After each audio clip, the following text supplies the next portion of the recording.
I know both how to be abased, and I know how to abound. Everywhere and in all things I am instructed both to be full and to be hungry, both to abound and to suffer need. Philippians 4:12. Beloved, when Paul declares, I know how to be abased and I know how to abound, he is speaking of the one rock within him, our own human imagination, learning both contraction and expansion until it becomes perfect. The rock first hides in opacity, appearing as lack and hunger, pressing us into humility. This is the crucible in which the seed of our divinity is sown.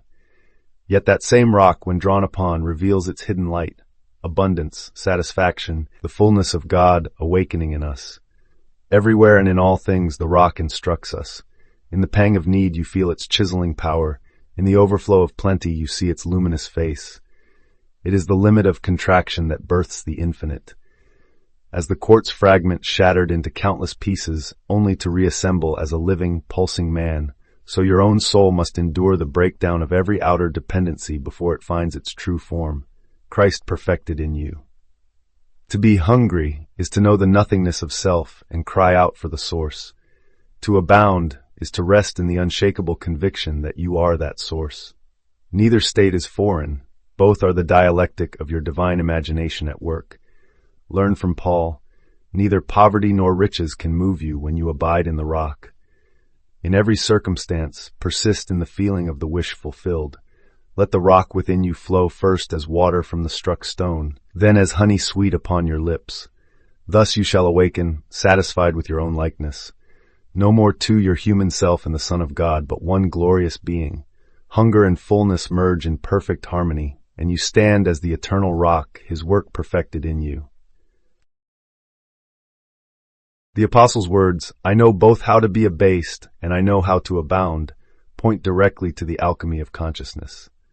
Psychologically, he isn't describing external poverty or wealth, but two inner states, contraction, hunger, need, and expansion, fullness, abundance. Yet he remains centered amid both, showing mastery over the pendulum swing of desire and fulfillment. This steadiness reveals that outer circumstances cannot truly disturb the one who abides in a singular state of inner fulfillment. Metaphysically, this verse maps the creative process. The knowing of both states is simply awareness guided by the divine imagination, our rock within. That unchanging center shapes every experience. By dwelling in the feeling of abundance, even when the senses report lack, the inner rock fractures the old pattern of need and reassembles reality in its perfect likeness. Whether you feel hungry or full, it is the sustained inner assumption rooted in your divine core that projects new forms on life's screen. The empowerment key here is recognition of your true identity.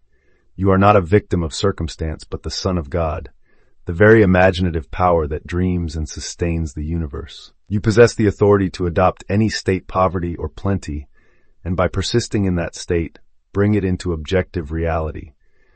This is not wishful thinking, but the functioning of your own divine faculty of creation. To apply this hidden wisdom, begin by choosing your inner state deliberately each morning. Close your eyes and recall a moment of victory or plenty. Feel it in every cell. Then carry that feeling into your day as though nothing else matters. When a sense of need arises, recognize it as a passing fluctuation and return to your chosen state of fullness. Journal your assumptions. I am always provided for, or I live in sufficiency. Persist without doubting the evidence of the senses. In time, the rock of your inner imagination will yield living water, new opportunities, resources, and harmony. You will awaken to find your outer world perfectly aligned with the unshakable state you have made your own.